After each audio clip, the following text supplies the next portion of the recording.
Back to Mr. Orth's flipped classroom for grammar. A look at the always confusing when to use who and when to use whom. First, interrogative pronouns. Remember, interrogative has to do with questioning. So these are the W words used to take the place of a noun in a question. Usually the antecedent, again, those are the words replaced by the pronouns. Usually antecedent is the answer to that question. So if the question is, who has my book? Who is the interrogative pronoun, and the antecedent is the answer to the question. You have my book. Therefore, you is the antecedent to the pronoun who. Examples: who, whom, which, what, where, and how.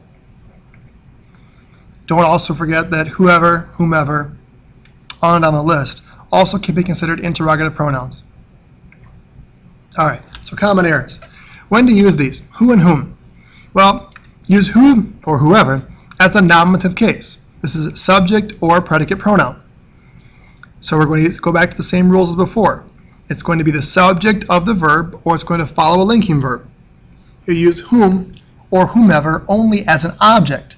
This follows an action verb or follows a preposition, meaning the object of a preposition. A simple way to keep this straight: substitute he for who and him for whom. It won't work in the case of a question if you take those interrogative sentences and switch them around so they are declaratives, subject, verb, everything else. It actually works pretty well. Who has an H sound and ends in a vowel, just like he does. Whom has an H sound and ends in an M, just like him.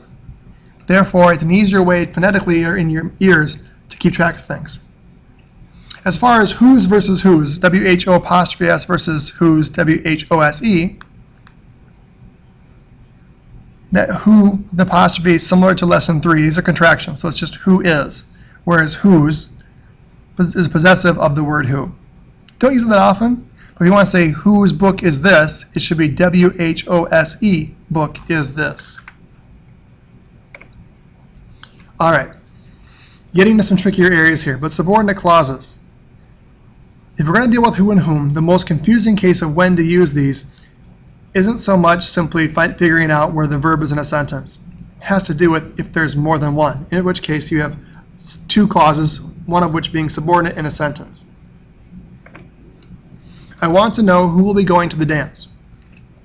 In this sentence, we find verbs. We find want is a verb, to know is an infinitive, but kind of a verb, and we have will be going to the dance. In a sentence, what's the subject for want to know? I want to know, so I is the subject there. We might otherwise think, okay, great, that means if want and know are action verbs, we put whom, and that's it. That's great. Except we have another subject because we have another verb. Who will be going? Will be going is the verb. What's the subject? Well, in this case, who is the subject? Who is correct?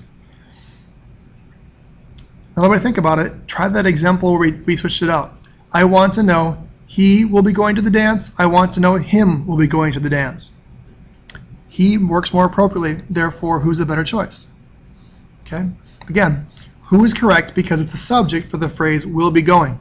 Just because it's not the only verb phrase in a sentence doesn't mean it might not be the who form again later on.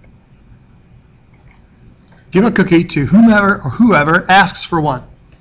This one's kind of tricky because we have a preposition to in front of it, which might lead us to imply it's him. But then we also have a verb, asks.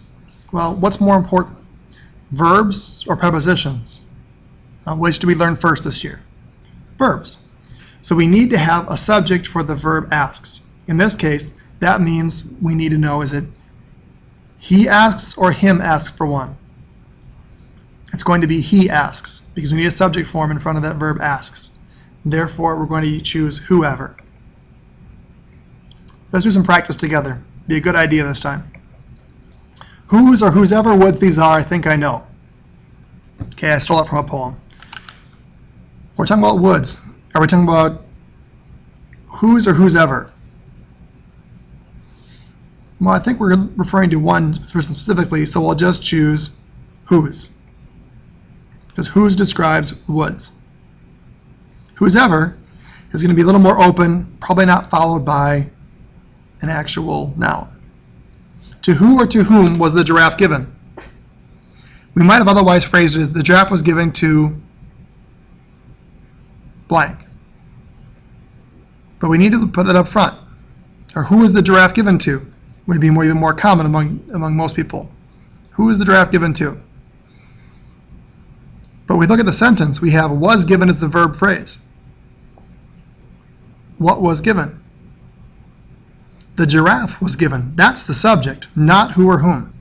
The giraffe was given to who or to whom. Well, the giraffe was given to he, the giraffe was given to him. Him makes the more sense because it comes after the preposition to. We need the object form. Therefore, we choose whom. You might want to ask your teacher to do a couple extra practices in class as a group before you turn yourselves loose on this on your own. Good hunting.